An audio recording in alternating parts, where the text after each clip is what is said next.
वासुदेवाय। ओम नमो भगवते वासुदेवाय। ओम नमो भगवते वासुदेवाय।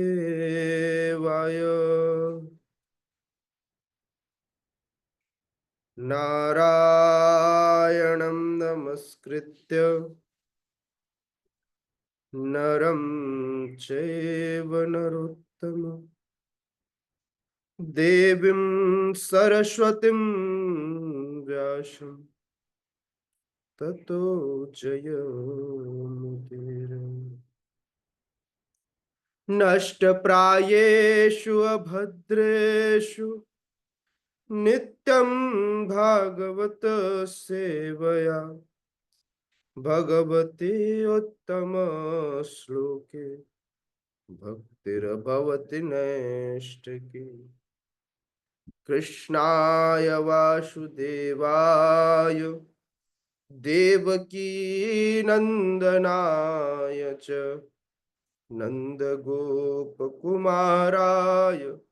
गोविंदाय नमो नमः। ओम अज्ञानतिमिरन्धस्य ज्ञानञ्जनशलाकया चक्षुरुन्मीलितं येन तस्मै श्रीगुरवे नमः। श्रीचैतन्यमनोभीष्टं स्थापितं येन भूतले स्वयं रूपः कदा मह्यं ददाति स्वपदान्तिकम्। वन्देऽहं श्रीगुरोः श्रीयुतपदकमलं श्रीगुरुन् वैष्णवांश्च श्रीरूपं साग्रजातं सहगण रघुनाथान्वितं तं सजीवं साद्वैतं सावधूतं परिजनसहितं कृष्ण चैतन्य देवं श्रीराधा कृष्ण पादान् सहगण ललिता श्री विशाखान्वितांश्च नमः। ओम विष्णुपादाय कृष्ण पृष्ठाय भूतले श्रीमते भक्ति वेदांत स्वामी निति नामिने। नमस्ते सारस्वती देवे गौरवाणी प्रचारिणे निर्विशेष शून्यवादी पाश्चात्य देश तारिणे। हे कृष्ण करुणा सिंधु दीन बंधु जगतपते गोपीश गोपिका कांत राधा कांत नमोस्तुते। तप्त कांचन गौरांगी राधे वृंदावनेश्वरी वृषभानुसुते देवी प्रणमामि हरे प्रिय। वाञ्छाकल्पतरुभ्यश्च कृपा सिन्धुभ्यैव च पतितानां पावनेभ्यो वैष्णवेभ्यो नमो नमः। जय श्री कृष्ण चैतन्य प्रभु नित्यानंद श्री अद्वैत गदाधर श्रीवासादि गौर भक्त वृंद। हरे कृष्णा कृष्णा कृष्णा हरे हरे हरे राम राम राम हरे हरे।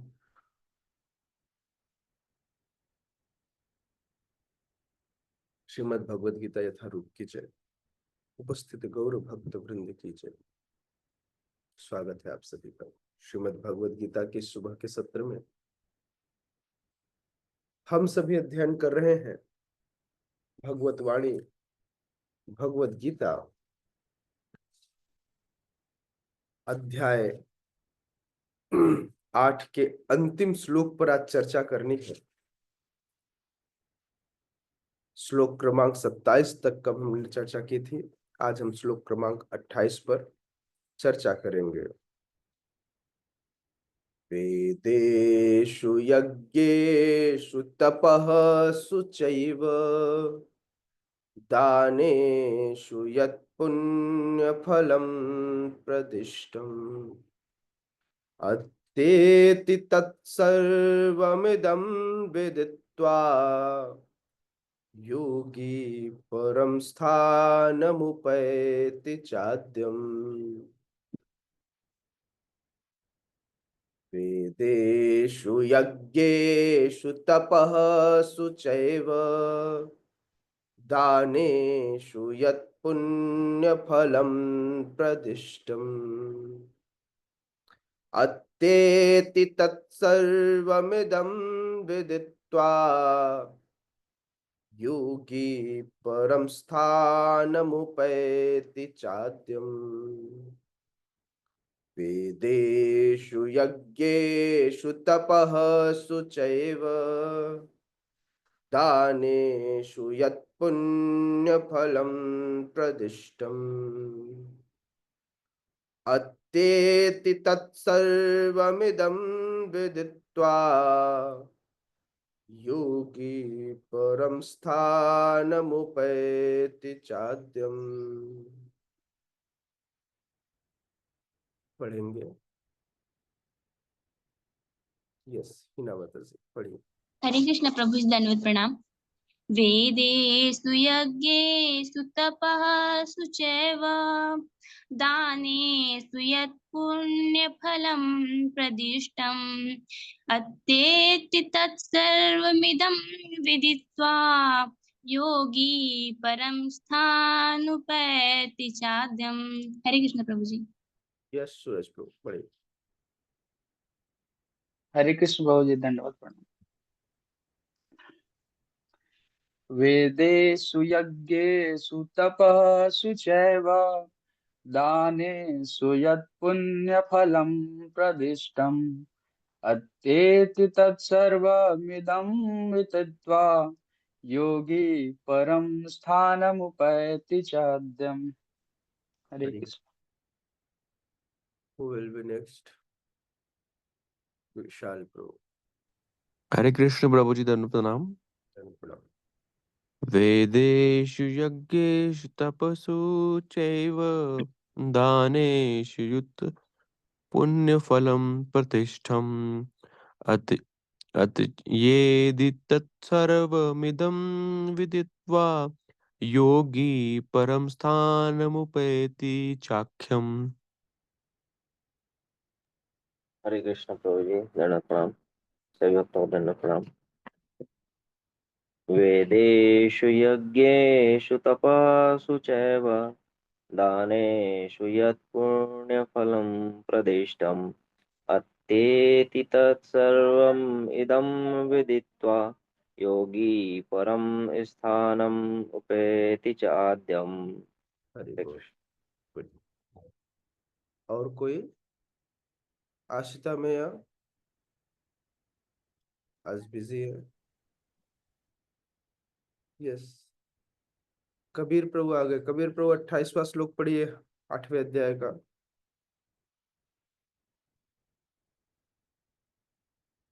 कबीर प्रभु 8वें अध्याय का 28वां श्लोक। तैयार है? प्रीति माता जी हरे कृष्ण प्रभु जी, दंडवत प्रणाम। पढ़िए। वेदेषु यज्ञेषु तपःसु चैव दानेषु यत् पूर्णफलं प्रदिष्टम् अत्येति तत्सर्वमिदं विदित्वा योगी परमां स्थानमुपैति चाद्यम्। हरे कृष्ण। शब्दार्थ, अनुवाद एवं तात्पर्य हिज डिवाइन ग्रेस अभय चरणारविंद भक्तिवेदांत स्वामी श्रील प्रभुपाद के द्वारा जगत गुरु श्रील प्रभुपाद की जय। जो व्यक्ति, कंक्लूजन है भगवत प्राप्ति का, ध्यान से सुनिएगा। जो व्यक्ति भक्ति मार्ग स्वीकार करता है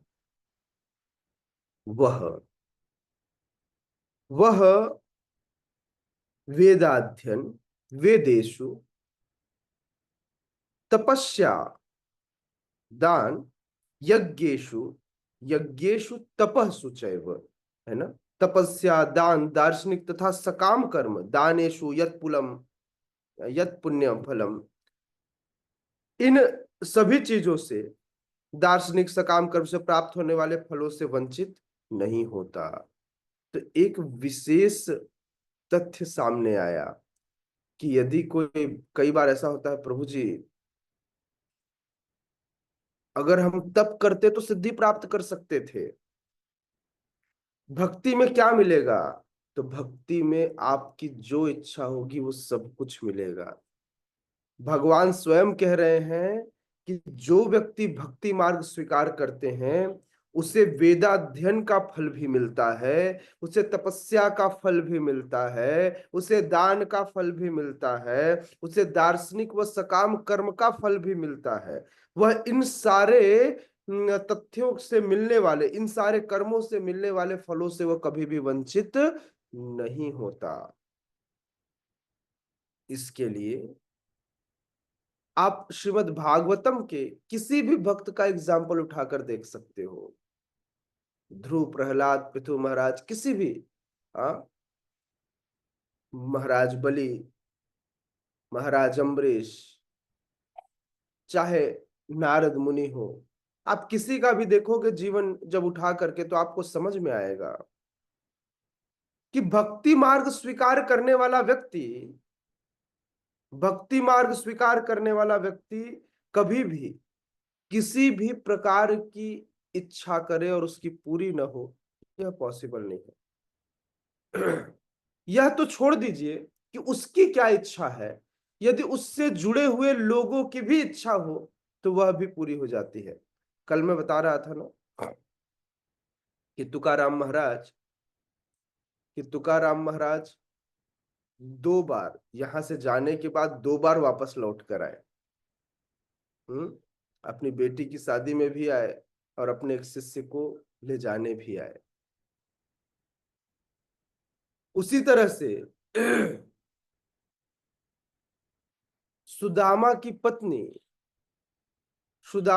पत्नी ने इच्छा किया बड़े धन धान्य और संपन्नता की। सुदामा की इच्छा नहीं थी, भगवान ने वह भी पूरा किया।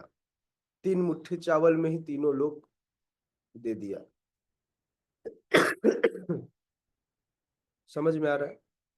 कहने का तात्पर्य यह है कि जो भी व्यक्ति भक्ति करता है, जो भी व्यक्ति भक्ति करता है, इस भक्ति मार्ग को स्वीकार करता है, ऐसा भक्ति मार्गी, ऐसा भक्ति योगी केवल भक्ति के कुछ नियमों को करके ही यह समस्त फल की प्राप्ति कर सकता है, यह समस्त पुण्यों की प्राप्ति कर सकता है। हाँ, जीवन के कुछ क्षणों में कुछ ऐसे प्रारब्ध आते हैं जिसके कारण थोड़ी मोड़ी परेशानी हो सकती है, किंतु अंत में वह परम नित्य धाम को प्राप्त होता है।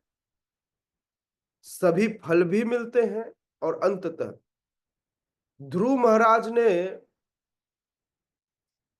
ध्रुव बनाया, ध्रुव की इच्छा ने। यह अच्छा था या बुरा था? फिर से मैं जो कह रहा हूं ध्यान से सुनिएगा। ध्रुव को ध्रुव बनाया ध्रुव की इच्छा ने।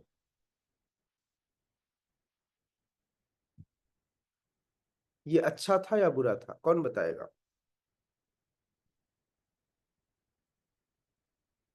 कोई भी?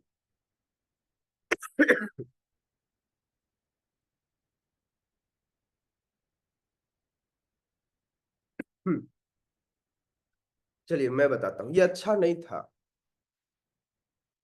अननेसेसरली ध्रुव महाराज ने एक ऐसे लोक की इच्छा की जो उनके दादा नहीं परदादा के पास भी न हो। तो ऐसे एक लोक की भगवान ने रचना कर दी जिसे ध्रुव लोक कहते हैं। ऐसे ध्रुव लोक की रचना कर दी किसने? भगवान ने। अगर वह इच्छा नहीं होती तो ध्रुव महाराज कहां जाते? सीधे भगवत धाम जाते। आज भी ध्रुव महाराज ध्रुव लोक में निवास कर रहे हैं। केवल एक इच्छा के कारण, नहीं तो कहाँ जाते? भगवान के धाम जाते। तो आपकी किसी भी इच्छा को भगवान टालेंगे नहीं, अवश्य ही प्रदान करेंगे। जिस भी इच्छा के लिए आप भगवान के पास जाओगे वह इच्छा की पूर्ति करेंगे, नहीं तो फिर भगवान का नाम खराब होगा ना। हमारे गुरु महाराज कहते हैं मेरा नाम मत खराब करना। तो भैया इच्छा किया है ना तो तुम्हें मिलेगा। तो इसलिए ध्रुव को ध्रुव बना दिया, क्योंकि उसने इच्छा की थी, उसने इच्छा की थी, इसलिए ऐसा लोक मिला। लेकिन बस इसमें गड़बड़ एक हो गई कि आज तक उन्हें भगवत धाम से अभी तक, चूंकि ध्रुव लोक में राज कर रहे हैं, कोई परेशानी नहीं है वहां, ऐसा भी नहीं है कि वहां बहुत कष्ट है या कोई परेशानी है, ऐसा बात नहीं कर रहा हूं। लेकिन भगवान से जो प्रेम उत्पन्न हो चुका है, उस प्रेम को भुनाने का वैसा मौका नहीं है जो कि भगवान के धाम में जाकर मिलता। अभी तक उस भौतिक भोगों से ही निवृत्त नहीं हो पाए। लेकिन भगवान की इच्छा थी कि नहीं, मैं नहीं दूंगा तो मेरा नाम खराब होगा, लोग फिर मेरे पास बोलेंगे भाई उनसे जो मांगो वो तो मिलता ही नहीं है। इसलिए भगवान के भक्त जो भी मांग ले भगवान वो सब कुछ प्रदान करते हैं, सब कुछ, बहुत पॉजिटिव एस्पेक्ट में। तो ध्रुव लोक में भी आनंद है। यूं कहूं समस्त लोकों से, भौतिक जगत में जितने भी लोक हैं, स्वर्ग लोक, यहाँ तक सत्य लोक के भी आनंद से ऊपर का आनंद ध्रुव लोक में है, क्योंकि ध्रुव लोक लगभग समकक्ष है ऊपरी लोकों का। तो समझ में आ रहा है कि भक्ति योग को स्वीकार करने वाला व्यक्ति भी दुखी नहीं होता, उसे भी समस्त योगिक क्रिया, वेदाध्ययन, तपस्या, दान, सकाम कर्म सबके फल प्राप्त होते हैं, ये भी दो वह निष्काम कर्मी होता है। समझ में आ रहा है? मतलब अगर गलती से भी इच्छा रह गई हृदय में, तो इसलिए प्रार्थना है कि सभी लोग एटलीस्ट इस इच्छा को अब एक किनारे कर दे, क्योंकि अगर इच्छा रह गई ना पति की, पत्नी की, बच्चों की, पैसे की, घर की, नौकरी की, साम्राज्य की, कुर्सी की, पोजीशन की, याद रखिएगा फंस जाएंगे। एक इच्छा, हाँ, एक इच्छा केवल, वो है क्या? हमारे युगल, हमारे प्रिय श्री श्री राधा रास प्रिय, केवल एक इच्छा, मेरे जगन्नाथ, दैट्स इट, और कुछ नहीं।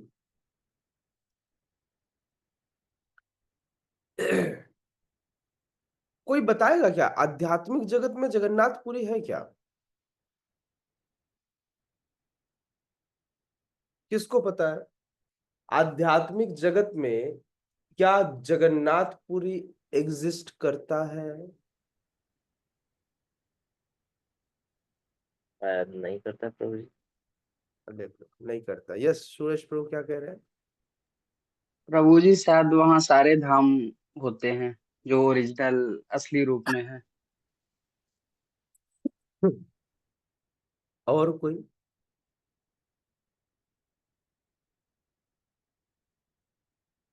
पार्थ गोविंद प्रभु क्या कह रहे हैं? हरे कृष्णा प्रभु जी दंडवत प्रणाम। दंडवत प्रणाम थोड़ी इसका उत्तर है, उत्तर चाहिए था।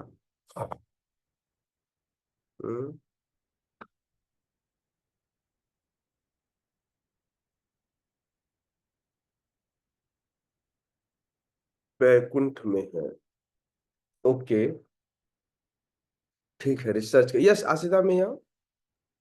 हरे कृष्ण प्रभु जी, दंडवत प्रणाम। प्रभु, चार धामों में से तो एक धाम तो माने ही जाते हैं। माता जी ये जो चार धाम का कॉन्सेप्ट है ना, आदि शंकराचार्य जी ने बनाया सारे तीर्थ यात्राओं को, भारत के सारे तीर्थों पर, सारे स्थलों पर लोग जा सके, इसलिए चार धाम का कॉन्सेप्ट बनाया। ऐसा चार धाम का कॉन्सेप्ट शास्त्रों में कहीं भी, मतलब शास्त्र ऑथेंटिकेशन नहीं है इन चार धाम का, है ना जी। ये चार धाम रूपी जो नाम है, ये चार धाम ये इस भौतिक जगत में बनाया गया ताकि लोग भारत के कोने कोने में पहुंच सके, इसलिए चारों कोनों से उठा लिया गया। जी। चार धाम का ऐसा कोई कॉन्सेप्ट नहीं है। जी। ओके, थोड़ा रिसर्च करेंगे इस पर। कृष्ण राधिका माता जी बताएंगे क्या जगन्नाथपुरी? पता नहीं कौन सी दुनिया में है, शायद जगन्नाथपुरी से वापस आए तो बताए, है ना? अभी जगन्नाथपुरी धाम में होंगे। ओके, शिला प्रभुपाद कहते हैं, शिला प्रभुपाद कहते हैं, यह श्लोक 7वें तथा 8वें अध्यायों का कंक्लूजन है। समझ में आ रहा है? 7 और 8 अध्याय का यह श्लोक क्या है? कंक्लूजन है, जिनमें कृष्ण भावनामृत तथा भक्ति का विशेष वर्णन है। तो आपको कंक्लूजन समझ में आया? क्या बनना है? योगी बनना है। कैसा योगी? अष्टांग योगी, ध्यान योगी, ज्ञान योगी? हाँ नहीं, यह श्लोक कह रहा है जो व्यक्ति भक्ति मार्ग स्वीकार करता है, यह मूल है, आद्यम, यह समस्त योगों का फल प्रदान करने वाला है। किसी और योग में अननेसेसरी जाने की आवश्यकता नहीं है। जो व्यक्ति भक्ति मार्ग स्वीकार करता है वह वेदाध्ययन, तपस्या, दान, दार्शनिक तथा सकाम कर्म दोनों के फल को प्रदान करने वाला है। कोई भी फल से यह वंचित नहीं करता, समस्त फलों को प्रदान करता है। कौन? भक्ति योग, भगवान के शरणागत। अब सोचिए, अकेले श्रीमती राधा रानी के नखों से, श्रीमती राधा रानी के पैर के अंगूठे के नख से, अग्रभाग से समस्त लक्ष्मियां, करोड़ों लक्ष्मियां उत्पन्न होती हैं। तो श्रीमती राधा रानी की सेवा करके डू यू थिंक कि आपको ये सारी समृद्धि प्राप्त नहीं होंगी?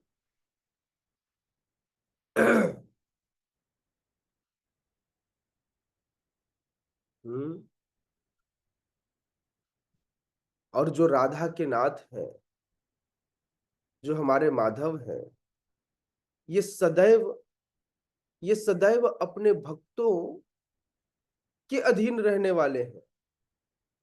जिनके अधीनस्थ सब कुछ है वे भक्तों के अधीन रहते हैं।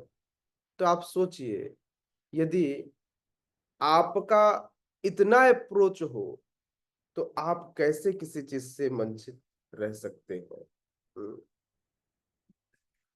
श्रील प्रभुपाद कहते हैं, मनुष्य को अपने गुरु के निर्देशन में वेदाध्ययन करना होता है, उन्हीं के आश्रम में रहते हुए तपस्या करनी होती है।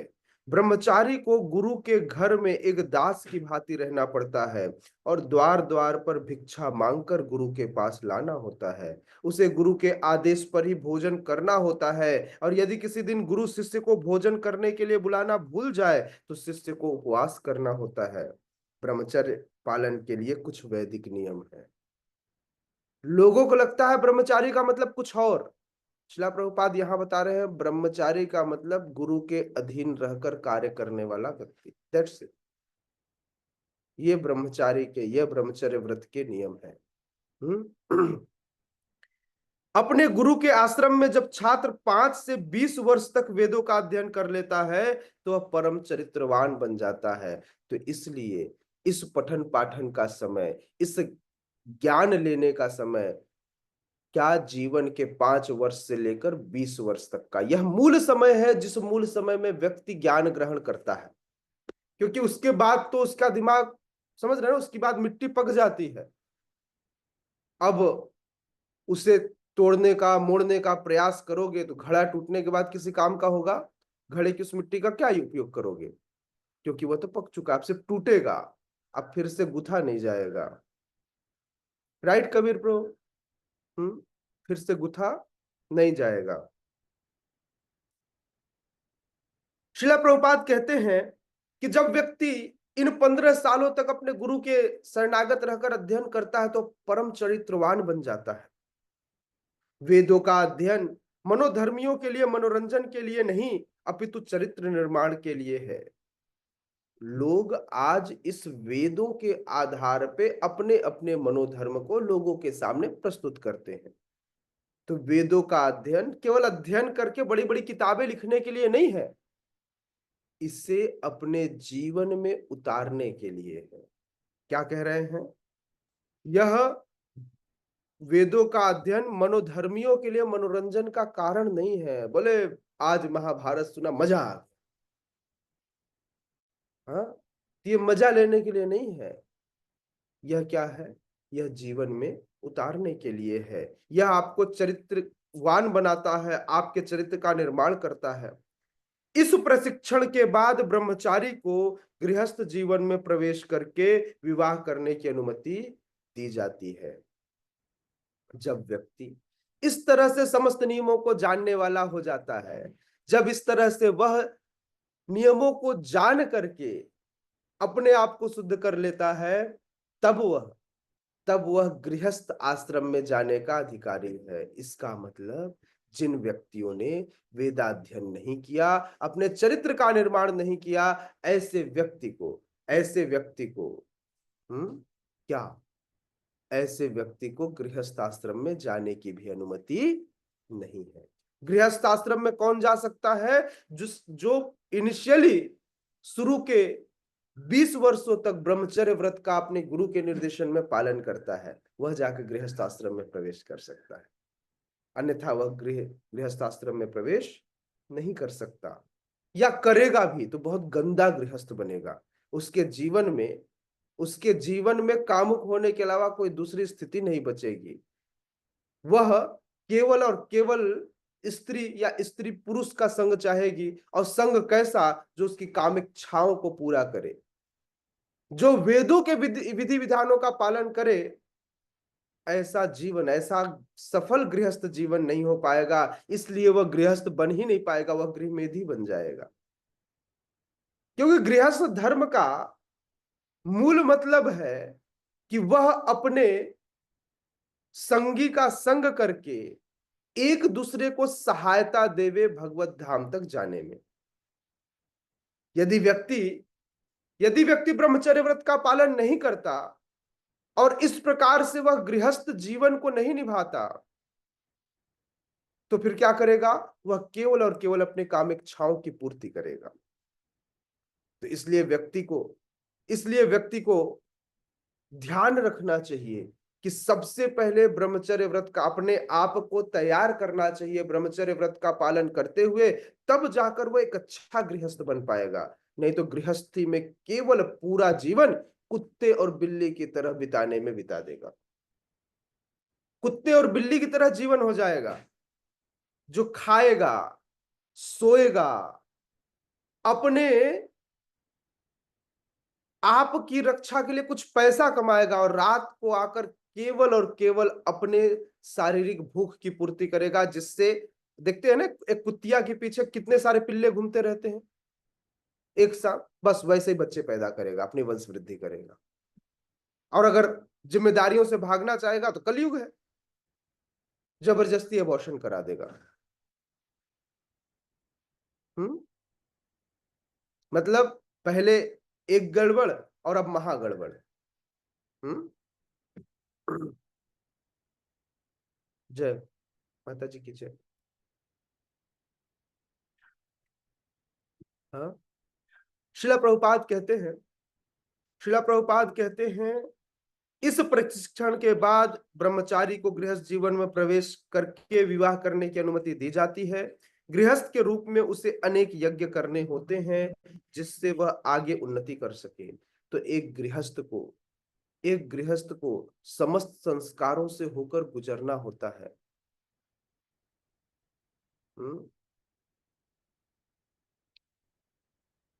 गोपाल भट्ट गोस्वामी सत्क्रिया सार दीपिका में इन 12 संस्कारों की व्याख्या करते हैं।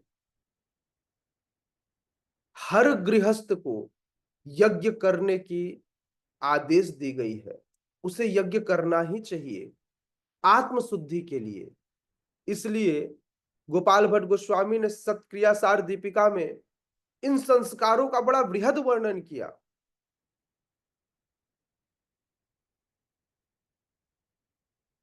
और व्यक्ति जब इन नियमों का पालन करता है तो उसके जीवन की शुद्धि होती है, गृहस्थ जीवन में शुद्धता आती है और गृहस्थ जीवन सफल होता है। क्योंकि गृहस्थ जीवन में उन्नति, जीवन में वो ऐसे ऐसे कार्य करता है कि जीवन में उन्नति हेतु जीवन में उन्नति हेतु उसे इन यज्ञों की परम आवश्यकता है, इन अनुष्ठानों की आवश्यकता है। यही एक गृहस्थ का कार्य है। उसे देश काल परिस्थिति के अनुसार सात्विक, राजसिक या तामसिक दान के अंतर करते हुए दान देना चाहिए। उसे जानना चाहिए कि उसके द्वारा दिया गया दान सात्विक है, राजसिक है अथवा तामसिक है। हाँ, अभी इस दान का भी वर्णन होगा। अभी आने वाले अध्यायों में हम इन दान का भी बहुत बृहद वर्णन करेंगे। आगे भगवत गीता में इसका वर्णन है।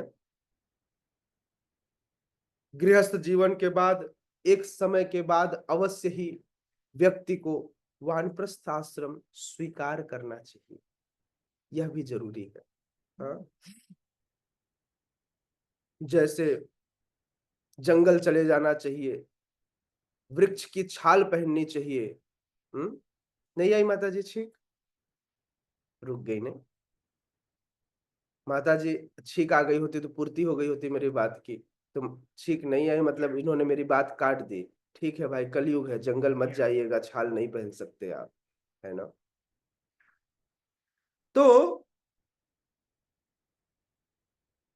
वानप्रस्थ आश्रम में, जंगल में जाकर के, यह समय था जब सतयुग, द्वापर युग, त्रेता युग में, जहां पर व्यक्ति वृक्ष की छाल पहनकर क्षौर आदि कर्म किए बिना कठिन तपस्या करनी होती थी। क्या सब्स्टिट्यूट दे रहे हैं पार्थ गोविंद प्रभु? एक नया सब्स्टिट्यूट दे रहे हैं इसका। पार्थ गोविंद प्रभु कह रहे नया सब्स्टिट्यूट मिला है दान का। लोग यहाँ दान को सर्विस मनी कहते हैं। ओह अच्छा है प्रभु, ठीक है। तो फिर जीवन भर बोलिएगा वहां सर्विस करेंगे, कभी कुत्ता बन के कभी बिल्ली बन के, नहीं।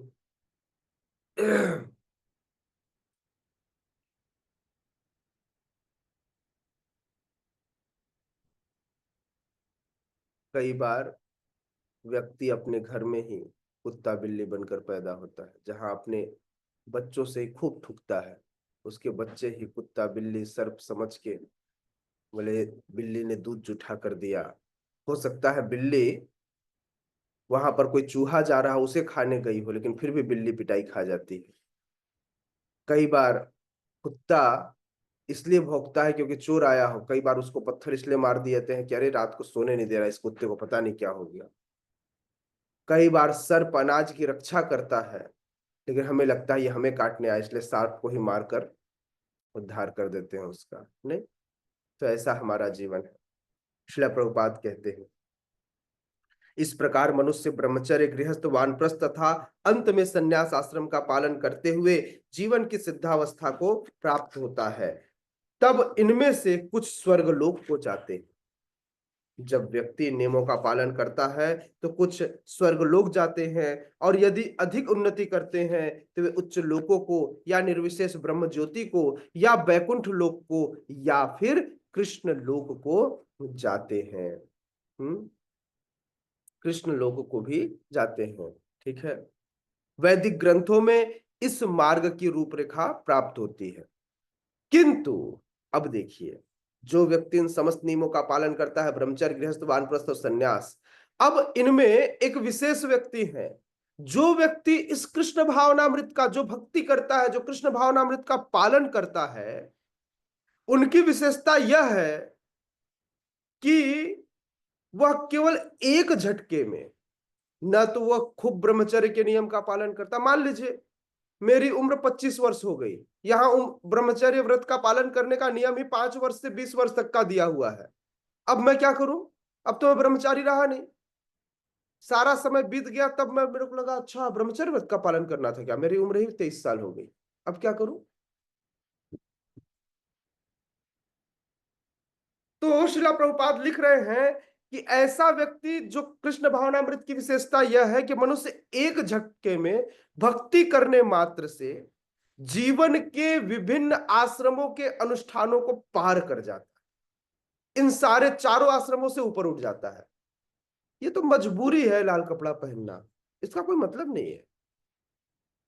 ये तो इसलिए पहनाया गया है ताकि लोग थोड़ा सम्मान कर सके, लोग थोड़ा अच्छा महाराज आप आए हैं, अरे महाराज ब्रह्मचारी हैं, पता है आपको, ये सन्यासी हैं, ये स्वामी जी हैं। तो थोड़ा स्वामी जी बनने के लिए, ताकि लोग बातों को समझ सके, इसलिए कहते हैं। पार्थ गोविंद प्रभु लिख रहे हैं यहाँ भागवत चल रहा है, जब भी वो दान के लिए कहें तो कहते हैं वो भुगतान पैसे हैं। हाँ भाई सही बात है, वो दान थोड़ी ले रहे हैं, वो तो उसके सर्विस का, उसके कार्यों का उसको प्रतिफल दे रहे हैं ना, ऐसा ही मान लो, ठीक है। तो श्रीला प्रभुपाद कह रहे हैं कि केवल भक्ति करने मात्र से, कृष्ण भावनामृत में रहकर जीवन जीने मात्र से व्यक्ति चारों आश्रमों के अनुष्ठानों के फल को प्राप्त कर उससे बाहर निकल जाता है, उससे आगे निकल जाता है एक कदम। ब्रह्मचर्य, गृहस्थ, वानप्रस्थ या सन्यासी से भी ऊपर भक्त होता है। इसीलिए कृष्णदास कविराज गोस्वामी कहते हैं, गुरु की जब परिभाषा देते हैं तो कहते हैं क्या, कहते हैं किबा विप्र किबा न्यासी केन गुरु ने जय कृष्ण तत्ववेत्ता सेई गुरु है। एक भक्त, एक साधु पुरुष, एक विनम्र पुरुष, एक सद्गुणी व्यक्ति कैसे देखता है, तो यह भी कृष्ण भावनामृत की व्याख्या करता है। श्रीमद् भगवद गीता कहते हैं विद्या विनय संपन्ने ब्राह्मणे गविहस्तिनी सुनी चैव स्वपाके च ब्राह्मणा समदर्शिना। जो व्यक्ति ब्रह्म को जानता है, जो भगवान के इस ब्रह्म तत्व को समझता है, जो ब्राह्मण है, ब्रह्म जानाति इति ब्राह्मण, जो भगवान को जानता है, जो ब्रह्म को समझता है, वह, उसके अंदर ये सारे गुण अपने आप विकसित हो जाते हैं, वह भी इन चारों आश्रमों को पार कर इनके ऊपर निकल जाता है, उसके जीवन में भी सारे अनुष्ठान पूरे हो जाते हैं। यहां एक शब्द यूज कर रहे हैं, कह रहे हैं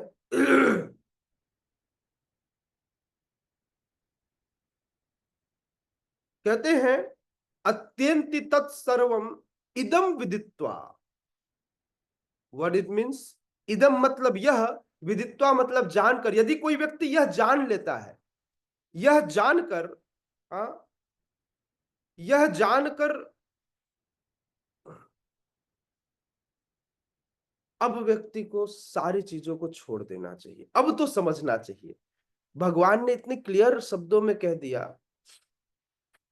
जैसे अभी लास्ट क्लास में माता जी क्लास ले रही थी, तो बोले श्रीमद् भगवद गीता में केवल एक ही योग का वर्णन है, दैट इज भक्ति योग। देखिए प्रूफ कर रहे हैं श्रीला प्रभुपाद, कह रहे हैं यह जानकर भी यदि कोई भक्ति योग का पालन न करे तो फिर मूर्ख है। उसे लगे भगवत गीता यह भी कहता है, यह भी कहता है, हाँ कहता है, लेकिन उन सब के बाद 7वें और 8वें अध्याय के सार के रूप में एक श्लोक, यह अंतिम श्लोक, इस अंतिम श्लोक में भगवान कह रहे हैं कि व्यक्ति को करना क्या है। कहते हैं वेदेषु यज्ञेषु तपः सचैव, बोले समस्त वेदों का, यज्ञों का, सभी चीजों का फल प्राप्त होगा केवल भक्ति योग से। हाँ, दानेषु यत् पुण्यम फलम प्रदिष्टम, दान करने का फल, पुण्य करने का फल सब किससे प्राप्त होगा, भक्ति योग से।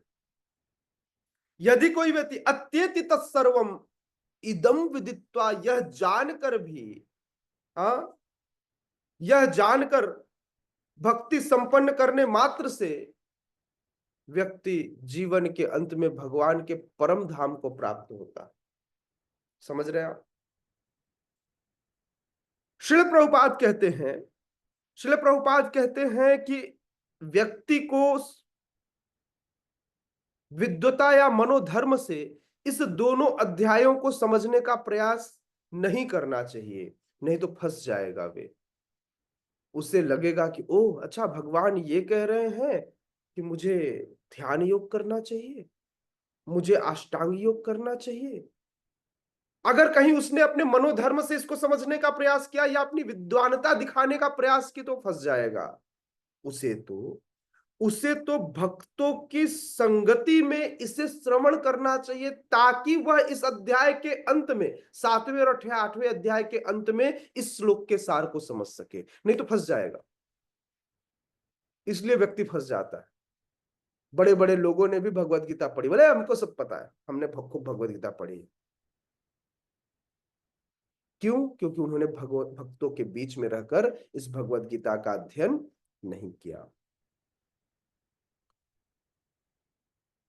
7 से लेकर 12 तक का यह जो अध्याय है, यह भगवत गीता के सार को प्रस्तुत करता है, क्योंकि यह भक्ति योग का वर्णन करता है। और बाकी दोनों जो शुरू के प्रथम 6 अध्याय और अंतिम 6 अध्याय हैं, ये बीच के अध्याय की सुरक्षा करने के लिए, माता जी बता रही थी एक दिन, ये बर्गर की तरह, सॉरी किसकी तरह, बर्गर की तरह है, ऊपर ब्रेड नीचे ब्रेड, बीच वाले माल की सुरक्षा करने के लिए, बीच में जो मुख्य चीज है, और मुख्य चीज क्या है? भक्ति योग। इसलिए कर्म योग और ज्ञान योग से इस भक्ति योग की सुरक्षा की जाती है।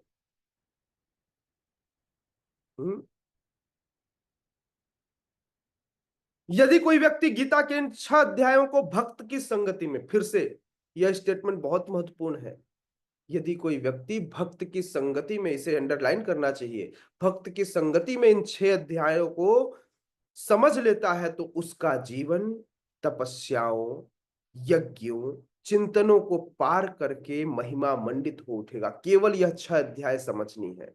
किसके साथ? भक्तों के साथ रहकर पढ़नी है। 7 और 8 पढ़ चुके, अभी 4 अध्याय और पढ़नी है।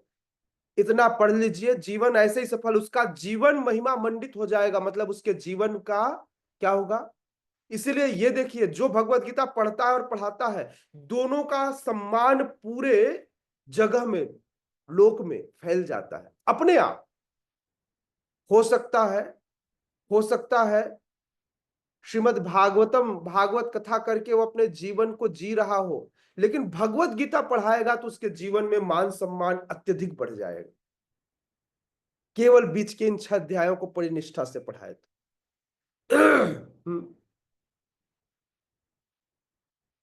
क्योंकि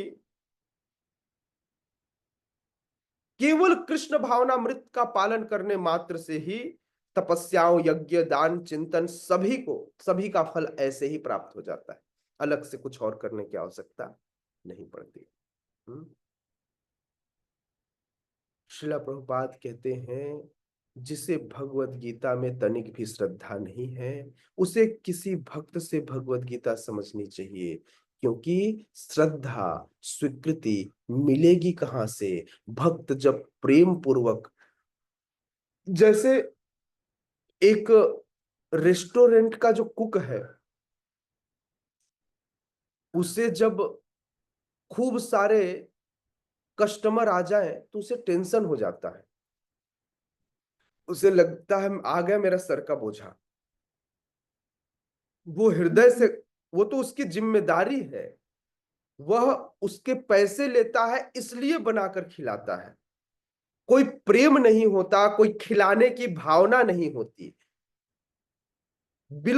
लेकिन घर पर माँ या पत्नी या मेरे घर में जो मेरे प्रिय हैं, वो इसलिए खाना बनाते हैं क्योंकि उसे बहुत प्रेम है, वह खिलाने की इच्छा से बनाते हैं।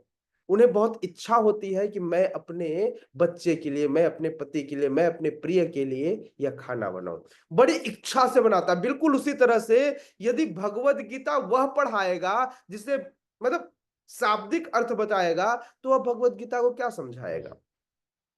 इसलिए शिला प्रभुपाद कह रहे हैं भगवत गीता भक्त से समझनी चाहिए, क्योंकि भक्त क्या करता है? भक्त केवल भक्त चैतन्य महाप्रभु के आदेश को मानता है। भारत भूमि ते हेल मनुष्य जन्म, यार जन्म सार्थक करी कर परोपकार। वह भक्त इसलिए है क्योंकि उसने जन्म सार्थक किया है, और अब वह जन्म सार्थक करके कर परोपकार वह आपको देने आया है, हृदय से देने आया, कुछ लेने नहीं आया आपसे। बोले इसलिए नहीं सुनाने आया क्योंकि आप उसे दान दोगे। बेचारे भक्त लोग रोड में खड़े होकर डिस्ट्रीब्यूशन करते हैं। अकेले अलेख राम प्रभु ने पिछले 2 सालों में गीता मैराथन में इन्होंने कई 100 गीता बांट दी अकेले, इनके साथ कोई नहीं है। तो भी सोचिए, अकेले ये सेवा करते हैं, क्योंकि अब इनके वहां गांव में कोई नहीं है, अकेले रहते हैं।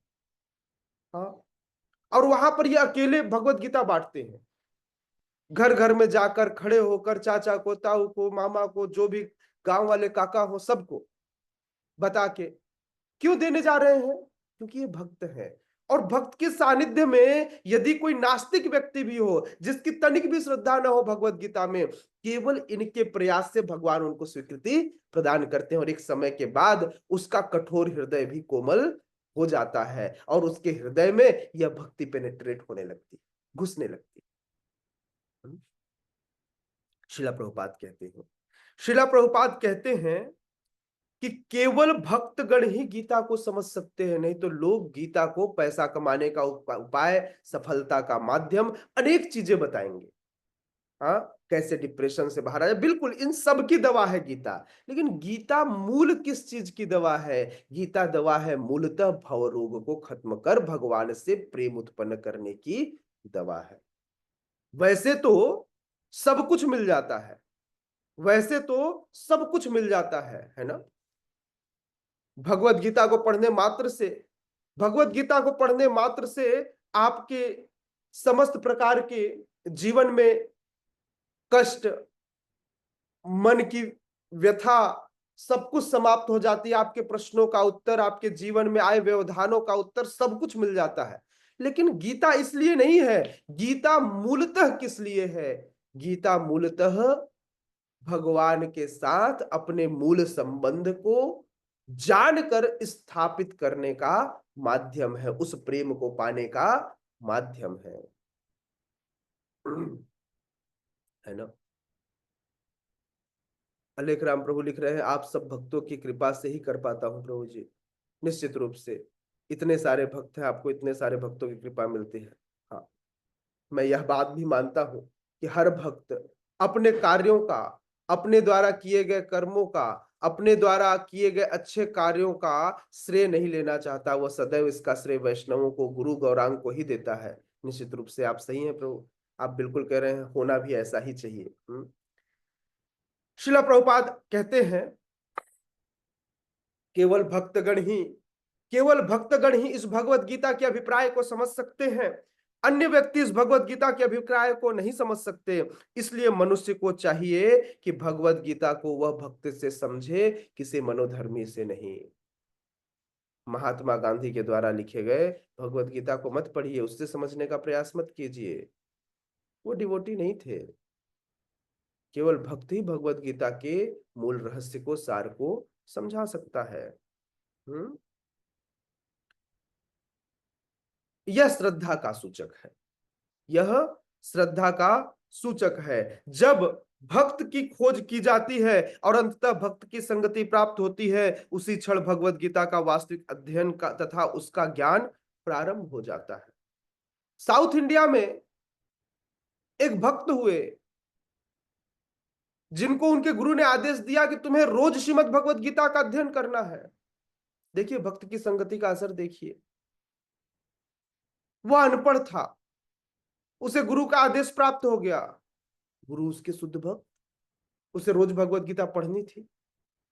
कभी भगवत गीता को सीधा रखता, कभी उल्टा रखता, कभी इधर से पढ़ने का प्रयास करता। अब काला अक्षर भैंस बराबर, क्या समझ में आता उसे? लोग उसका मजाक उड़ाते, बोले देखो अनपढ़ चला भगवत गीता पढ़ने। चैतन्य महाप्रभु दक्षिण भारत की यात्रा के दौरान उसके करीब पहुंचे, वह हाथ में भगवत गीता को लेकर के, हाथ में ऐसे भगवत गीता को लेकर के रो रहा था, और इसके सामने एक फोटो बनी थी जिसमें भगवान, एक और भगवत गीता है जिसमें भगवान रथ हाँक रहे हैं, और इसमें तो आदेश देते हुए, इसमें तो ये नीचे वाली फोटो, ये नीचे वाली फोटो देखिए, इसमें ये नीचे वाली फोटो, जिस नीचे वाली फोटो में भगवान रथ हाँक रहे हैं, इस फोटो को वो देख रहा था, और इस फोटो को देख करके उसकी आंखों में अश्रु थे। भगवान ने पूछा कि तुम क्यों रो रहे हो, तुम्हें भगवत गीता में ऐसा क्या समझ में आ गया जिसके कारण तुम रो रहे हो? बोले, भगवान कितने कृपालु हैं, भगवान कितने कृपालु हैं कि वे अपने भक्त के लिए अपने भक्त का सारथी बनने को तैयार हो गए, अपने भक्त का लात खाने को तैयार हो गए। युद्ध में जब रथ पर कोई सारथी बैठता है तो उस सारथी को बोलने का यह मौका नहीं रहता। जो उस रथ का मालिक होता है वो ये नहीं कहता सारथी दाएं चलो बाएं चलो। युद्ध में इतना व्यस्त रहता है, हाथ व्यस्त रहता है, ध्यान व्यस्त रहता है कि वो लात मारता है अपने सारथी को, और लात मार के कहता है, राइट साइड में लात पड़ती है तो उसको, सारथी को पता चल जाता है राइट मुड़ना है, लेफ्ट साइड में लात पड़ती है तो पता चल जाता है लेफ्ट मुड़ना है। यह युद्ध का नियम है, इस तरह से सारथी ट्रेंड होता है। तो अर्जुन के लात खा रहे थे भगवान उस युद्ध में। समझ में आ रहा है? मतलब भगवान कितने दयालु हैं कि वे अपने भक्त की लात खाने को भी तैयार हैं, और पूरे युद्ध में कितने लात खाए होंगे ये भी नहीं पता। समझ रहे? तो श्रीला प्रभुपाद कहते हैं कि भक्त की संगति से ही भक्ति आती है। कोई सोचे प्रभु जी मुझे आपने क्या दिया? रियली हमने किसी को कुछ नहीं दिया। हाँ, लेकिन जो शुद्ध भक्त है, श्रीला प्रभुपाद की जो वाणी है, यह वाणी अपने आप में व्यक्ति के हृदय को शुद्ध करने वाली है, और जब भक्तों के बीच में रहकर इसे पढ़ा जाता है तो यह तुरंत हमारे हृदय में घुस जाती है। भक्त के संगति से, भक्त के संगति से भक्ति आती है, भक्ति स्वयं से नहीं आती है ना। भक्ति जागृत होती है। भक्त को पारसमणि समझना चाहिए, चिंतामणि समझना चाहिए, जिसके स्पर्श करते ही व्यक्ति के जीवन में भक्ति की शुरुआत हो जाती है। भक्ति के कारण कृष्ण या ईश्वर तथा कृष्ण के कार्यकलाप, उनके रूप, नाम, लीलाएं आदि से संबंधित सारे भ्रम दूर हो जाते हैं, है ना। इस प्रकार भ्रमों के दूर हो जाने पर वह अपने अध्ययन में स्थिर हो जाता है, तब उसे भगवत गीता के अध्ययन में रस आने लगता है। कई बार हम लोग कहते हैं ना, प्रभु जी भगवत गीता पढ़ने में मजा नहीं आता। कैसे मजा आएगा? रोगी है। भगवत गीता, भागवतम मजा आएगा, लेकिन भगवत गीता मजा नहीं आएगा। भगवत गीता केवल उसी को मजा आएगा जो सही में भक्ति में आगे बढ़ा चढ़ा हुआ है, क्योंकि यहां भगवान के गुणों का वर्णन हुआ है, भगवान के विशिष्ट गुणों का वर्णन। भागवतम में मजा आएगा क्योंकि वहां लीला का वर्णन हुआ है, लेकिन गुण और लीला में कोई अंतर नहीं होता। इस बात को समझ वही समझता है जो एडवांस डिवोटी होगा, नहीं तो उसे भगवत गीता मजा नहीं आएगा। बोले प्रभु जी भागवतम पढ़ते, प्रभु जी वहां पर कथा आती है, भगवान की कितनी सारी कथाएं हैं, वहां पर भगवान धेनुकासुर को मारते हैं, वहां भगवान रास लीला नचाते हैं, वहां पर भगवान जो है वह कंस का वध करते हैं, वहां कितना मजा आता है, वहां राम जी वन में जाते हैं, फला फला व्यक्ति का उद्धार करते हैं, अमरीश महाराज की कथा आती है। लेकिन श्रीमद् भगवद गीता भगवान के गुणों की चर्चा करता है, और इस गुण का आनंद केवल एक भक्त ले सकता है जो भक्ति में अभी केवल कनिष्ठ की लेवल पे है, या फिर केवल भक्ति में है। उसे भगवत गीता मजा नहीं आता, वो तो सार को जानने के लिए केवल भक्ति में यहाँ पर आता है। बोले प्रभु जी किसी तरह भगवत गीता को थोड़ा पढ़ लेता हूं, इसलिए आया है। आनंद नहीं आता। आनंद किसको आता है? एडवांस डिवोटीज को।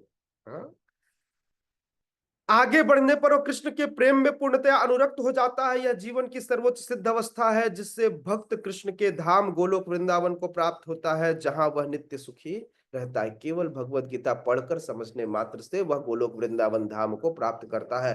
हो सकता है कि वह श्रीमद् भागवतम के रासलीला को समझकर रासलीला में ही फंस जाए, और उसे रासलीला का एक अन्य अर्थ समझ में आ जाए, और वो अपने जीवन में रासलीला ही रचाने लग जाए।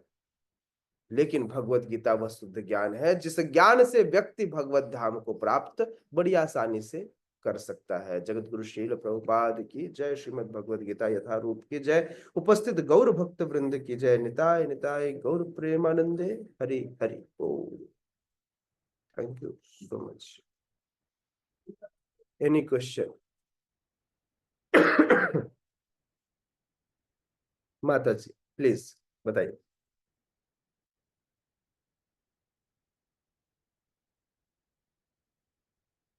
रीति मैया क्वेश्चन। हरे कृष्णा प्रभु जी, दंडवत प्रणाम। प्रभु जी, माता जी बोले तो मैं थोड़ा समझ नहीं पाई थी। प्रभु जी, सबसे पहले तो मैं इस अध्याय के अंतिम श्लोका में आकर भगवान से यही प्रार्थना करती हूँ सभी को विशुद्ध कृष्ण प्रेम मिले। तो हरि प्रभु हरि। जी, जैसा कि आप बताए कि श्रीमद् भागवत गीता जो पढ़ाता है जो पढ़ता है दोनों को यश की प्राप्ति होती है, तो इस तरह की सोच को मन में रखकर क्या श्रीमद् भागवत गीता पढ़ना सही होगा एक भक्त के लिए?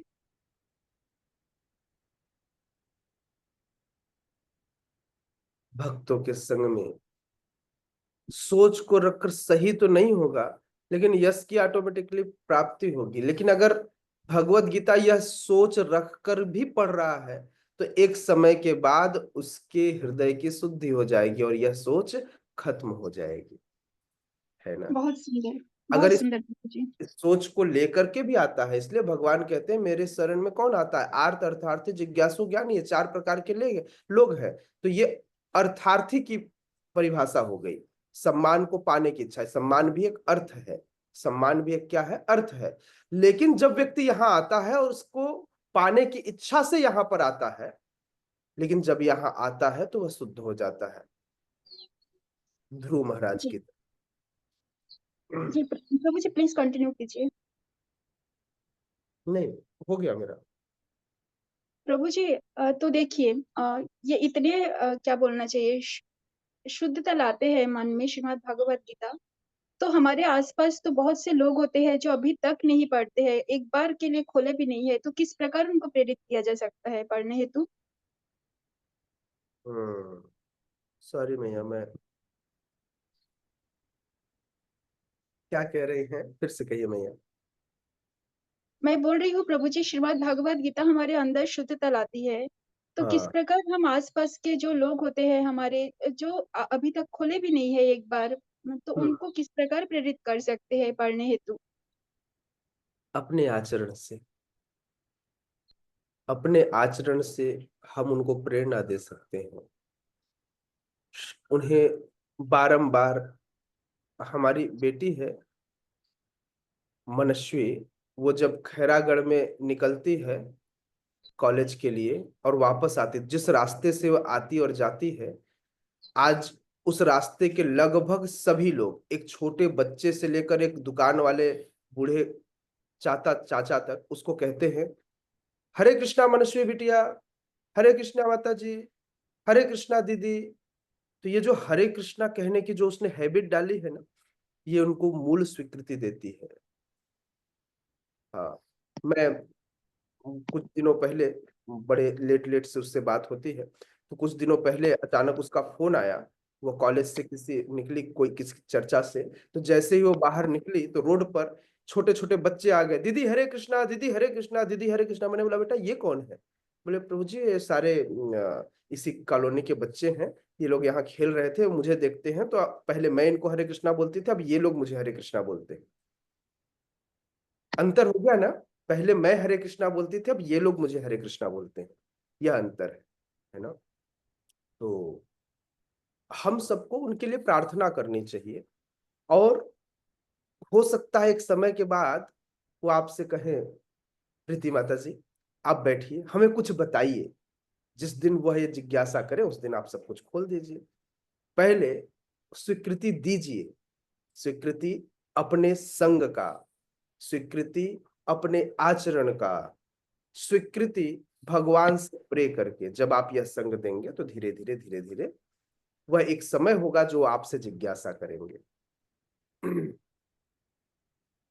प्रभु जी, सही कह रहे हैं, परंतु ऐसे सभी को संग देना तो संभव नहीं हो पाता, लेकिन हाँ उनके जीवन में जैसे दुविधा चल रहे होते हैं, उसको देखते हुए ऐसा लगता है इनको पढ़ना चाहिए इस चीज को, परंतु प्रार्थना उसके लिए करना चाहिए, प्रार्थना करनी चाहिए, हमें प्रे करना चाहिए उनके लिए कृष्ण से, है ना। आपकी जी प्रार्थना का बहुत इम्पैक्ट होता है। भक्त किसी के लिए प्रार्थना कर लें, किसी के कष्ट के निवारण के लिए, तो भगवान से प्रार्थना करनी चाहिए कि भगवान आप अपने शरण में लीजिए ताकि इनका कष्ट दूर हो सके, है प्रभु ना। जी, एक अंतिम प्रश्न करूंगी कि मन से किया गया पाप सबसे अधिक अ, खतरनाक है या फिर शरीर से किया गया पाप खतरनाक है, कौन सा है?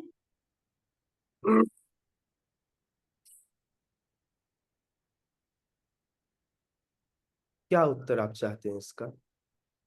मैं आपका राय जानना चाहती हूँ प्रभु जी, मेरा तो आपके कोई राय क्या है समझ। नहीं, मेरा कोई राय नहीं। जो शास्त्रों का राय है वही मैं कहता हूँ, मेरा तो इसमें कोई राय नहीं है।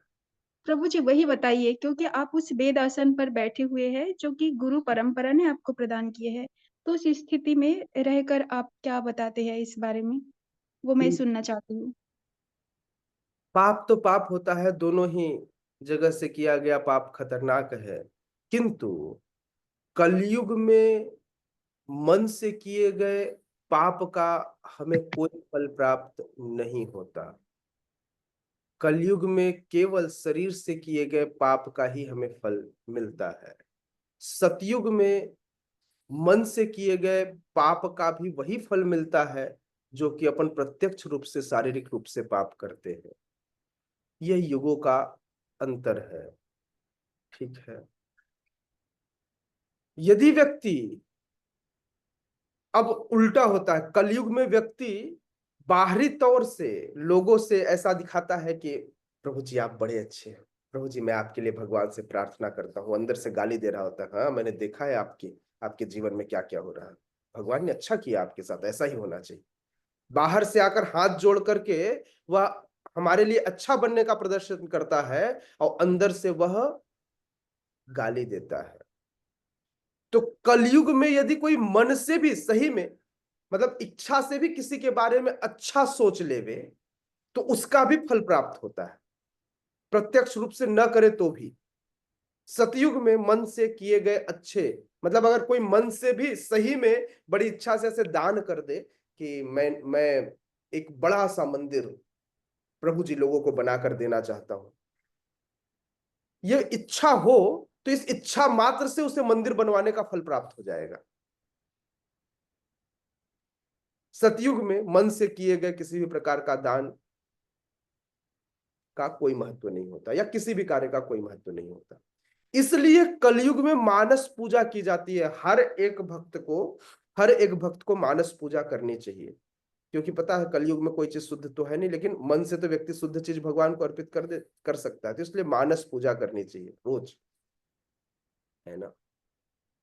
और बहुत हृदय से गुरु की, गौरांग की, राधा कृष्ण की मानस पूजा करनी चाहिए। तो इसलिए हाँ, एक गड़बड़ है, यदि कोई व्यक्ति कलयुग में मन से किसी के बारे में गलत सोचता है तो वह प्रवृत्ति बन जाती है और एक दिन वह फलीभूत हो जाती है। प्रवृत्ति कर्म बन जाता है। तो इसलिए मन से गलत सोचने की प्रवृत्ति को हटाने का प्रयास करना चाहिए ताकि वह कर्म में रूपांतरित न हो। जी प्रभु जी, तो मन में किसी के प्रति बुरा सोचना, उसके प्रति ईर्ष्या का भाव रखना, भेदभाव करना, तो इस तरह की चीजों के लिए भगवान किस प्रकार की सजा देते हैं उनको? बाहर अगर आपने इसको मूर्तिमान प्रतिरूप नहीं दिया है तो कोई सजा नहीं देते। भगवान बोले अभी तक तो कुछ किया नहीं, तो कलयुग में इसका कोई टेंशन नहीं। प्रॉब्लम ये है कि द्वेष करते करते करते करते महीना, 2 महीना, 3 महीना, साल, 2 साल, 3 साल, 4 साल के बाद ऐसा विस्फोट करता है कि पूरी बनी बनाई साम्राज्य को एक झटके में ध्वस्त कर देता है। तो फल तो यहां इसके बाद मिलता है। तो इसलिए मन से अगर ईर्ष्या हो रही है तो आज ही जाकर उससे क्षमा मांग लीजिए, तुरंत। नहीं तो एक दिन ऐसा विस्फोट होगा कि आपकी भक्ति को भी ले डूबेगा। समझ में आ रहा है? मन में किसी के प्रति ईर्ष्या या द्वेष रखना ये बहुत खतरनाक है। क्योंकि ये ईर्ष्या द्वेष आपको तुरंत तो कोई फल नहीं देगा, लेकिन एक समय बाद ये संगठित होते होते होते होते इतना ऐसा भयंकर रूप लेगा कि पूरे आपके साम्राज्य सहित सामने वाले के भी आप। लेकिन अच्छी बात यह है कि जिसके प्रति आपने ईर्ष्या द्वेष रखा, आप उसका कुछ समय के लिए नुकसान कर सकते हो, लेकिन अपने जीवन में आप बेड़ा गर्क कर दोगे। हाँ, क्योंकि उसके भी कुछ ना कुछ प्रारब्ध होंगे, इसलिए उसके प्रति ईर्ष्या द्वेष आया होगा, उसके जीवन में कठिनाई आए होंगे, तो उसके कठिनाई कुछ समय के लिए उसके जीवन में आएंगी, लेकिन चूंकि वह भगवान के शरणागत रहा तो उसके जीवन में कोई बड़ी परेशानी नहीं आएगी। लेकिन जिसने ईर्ष्या द्वेष रख करके ये कार्य किया, उसके जीवन का सत्यानाश हो जाता है। जी प्रभु जी, तो आप आशीर्वाद दीजिए कि श्रीमद् भागवत गीता रूपी गंगा में नित्य स्नान कर हम मन, वाणी तथा कर्म से नित्य शुद्धता को प्राप्त होते रहे। तो यही प्रार्थना आप कीजिएगा राधा माधव के श्री चरणों में। हरे कृष्णा, दंडवत प्रणाम, बहुत बहुत धन्यवाद आपको। Thank you. यस आसिता मैया। हरे कृष्णा प्रभु जी। जी प्रभु जी, यदि हमारे सामने कोई ऐसा व्यक्ति आता है जो हमारे लिए अच्छा नहीं सोचता है, लेकिन कुछ कर्तव्य होते हैं उसके लिए, तो क्या हमें उसकी किस तरह से संगत से बचे भी रहे और अच्छा भी सोच पाए?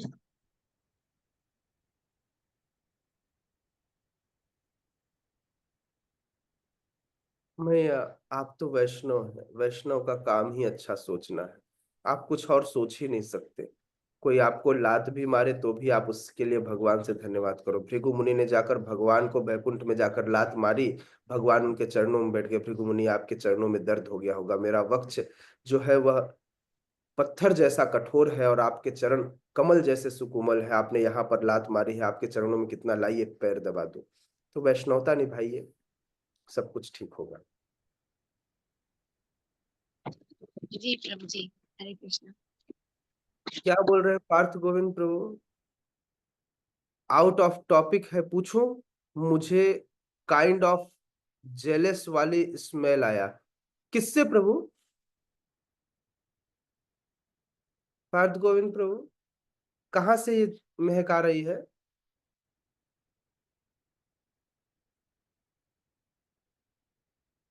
ये आधी बात करके भाग जाते हैं, नहीं? डेंजरस व्यक्ति है। ओके, ठीक है, चलिए, थैंक यू सो मच। हरे कृष्णा। जगत गुरु श्रील प्रभुपाद की जय। जय। हरि बोल, हरि बोल, हरि बोल। जी प्रभु जी, जी प्रभु जी, पूछिए। हाँ प्रभु जी, वो कल बात हो रही थी ये दान वाली चीज को ही लेके। तो मतलब उनका कहना ये है कि दान देने से जो मतलब जैसे कि भक्तों को दान हो रहा है, गुरुजनों को दान हो रहा है, तो उनसे उनकी लाइफ लग्जरियस हो रही है और मतलब कोई क्वालिटी मनी स्पेंड नहीं हो रहा है उनके पीछे। तो इनका कैसे जवाब दे कि भाई वो तो सेवा के लिए हो रहा है, बुक छप रही है उनसे, और 6 लोगों को और खाना मिल रहा है। आप अगर 5 रुपए भी दान कर रहे हैं तो उनके हिसाब से किसी गरीब को दान देना है, किसी बच्चे को, आई मीन किसी गरीब को दान देना ज्यादा बेटर है मंदिर में दान देने से।